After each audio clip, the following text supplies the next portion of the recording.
In the arena of business strategies, few practices evoke as much controversy and criticism as planned obsolescence.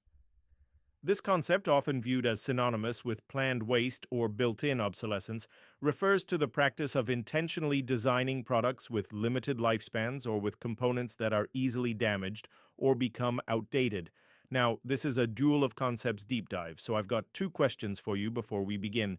Number one, have you ever had an appliance or gadget breakdown right after its warranty expired? And number two, do you think that manufacturers intentionally design products to fail after a certain period?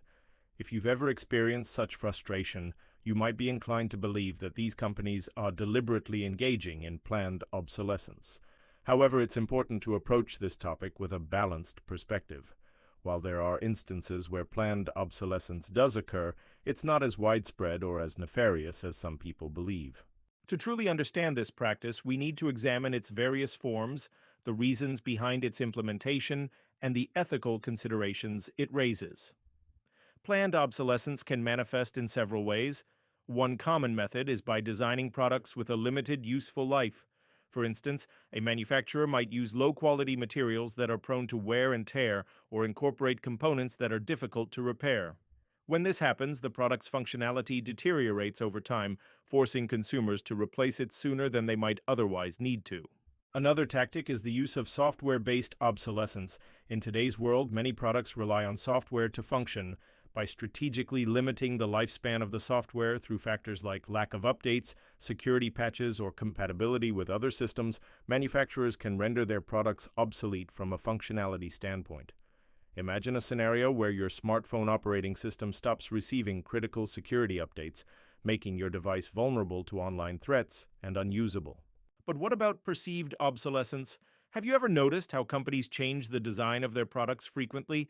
Year after year, we see new models of smartphones, laptops, and other gadgets that might not offer any significant improvement in functionality over their predecessors, but look more stylish or include the latest, trendiest feature.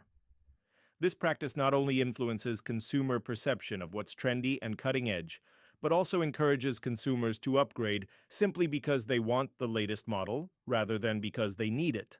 So why do companies resort to planned obsolescence? The primary motivation is often financial. By limiting the lifespan of their products, manufacturers can ensure a steady stream of repeat customers. If a product is perceived as disposable or outdated quickly, consumers are more likely to replace it sooner, driving higher sales figures. Furthermore, planned obsolescence can help companies differentiate themselves from competitors. As we mentioned earlier, one way to achieve this is by regularly updating product designs. By doing so, companies can create a perception of constant innovation and push consumers to upgrade to the newest model. However, there are other, perhaps more compelling reasons for planned obsolescence. Companies may employ it to manage their environmental impact. Believe it or not, producing and disposing of electronic devices responsibly is extremely complex. Some companies prefer to design products that have a shorter lifespan and can be easily recycled to simplify this process. Moreover, obsolescence can be used as a tool for managing product complexity. As technology advances, products become increasingly intricate. To prevent their products from becoming prohibitively complex for consumers, some companies may choose to incorporate planned obsolescence, ensuring that the product remains user-friendly and easy to understand. Finally, sometimes planned obsolescence is a response to consumer behavior. You see, consumers have a significant role to play in product lifespans. If consumers are willing to pay a premium for newer, more advanced products, manufacturers have an incentive to innovate and produce them. Therefore, companies may adopt planned obsolescence as a way to meet consumer demand for constantly evolving technology. While there are reasons and context for employing planned obsolescence, it's crucial to recognize the potential drawbacks. A significant concern is the environmental impact of products that are designed to be disposable. The production and disposal of electronic devices require substantial resources and can generate hazardous waste if not handled properly. Additionally, planned obsolescence contributes to the growing problem of e-waste, which poses a threat to human health and the environment. Ethical considerations also come into play when discussing planned obsolescence. By intentionally designing products with limited lifespans, companies can mislead consumers who might not be fully aware of the product's true longevity. This lack of transparency can erode consumer trust and raise questions about the fairness of business practices. Now, despite all the controversies, there are alternatives to planned obsolescence. Manufacturers can prioritize durability and repairability, ensuring that products can be used and maintained for extended periods. Embracing modular designs where components can be easily replaced or upgraded can significantly extend a product's lifespan. Apple's Right to Repair program, which allows customers and third-party repair shops access to genuine parts and manuals, is a step in the right direction.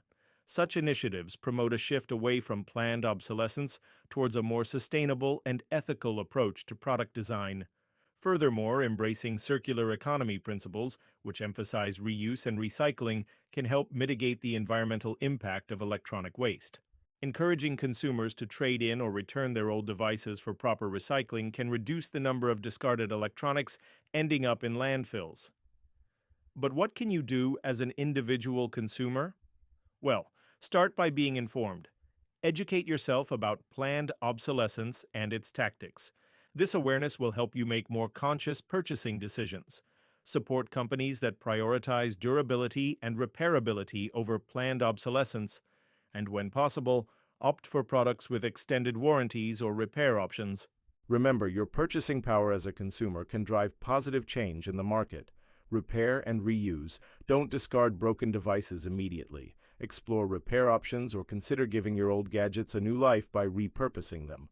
If you own an outdated smartphone, for example, it might have a perfectly good camera that can serve as a dedicated baby monitor. And finally, advocate for change. Encourage policymakers and regulatory bodies to implement measures that discourage planned obsolescence. Support initiatives that promote sustainable production and consumption patterns and hold corporations accountable for their environmental and ethical practices. As we conclude this Duel of Concepts episode on planned obsolescence, remember that your voice matters. Whether you're a consumer, a business owner, or an advocate, you have the power to influence positive change. Let's strive to create a marketplace that values sustainability, ethics, and longevity over short-sighted practices that prioritize profits over people and planet. That brings us to the end of another thought-provoking episode in our series. I hope I've provided you with a comprehensive overview of planned obsolescence, allowing you to form your own well-rounded perspective on this multifaceted issue. As always, I would love to hear your thoughts in the comments section below. Do you have any experiences with products that you feel were intentionally made to fail? Or perhaps you have alternative suggestions for how companies can balance profitability with sustainability and ethics. Your comments have the power to enrich the discussion and inspire others to engage with these important topics. If you found this video insightful, please don't hesitate to give it a thumbs up and share it with your friends. And if you haven't already, consider subscribing to our channel. We have lots of fascinating topics lined up that I think you'll find intriguing. Thanks again for joining me on this journey through the complexities of planned obsolescence. Until next time, stay curious, keep questioning, and let's continue to explore the world together.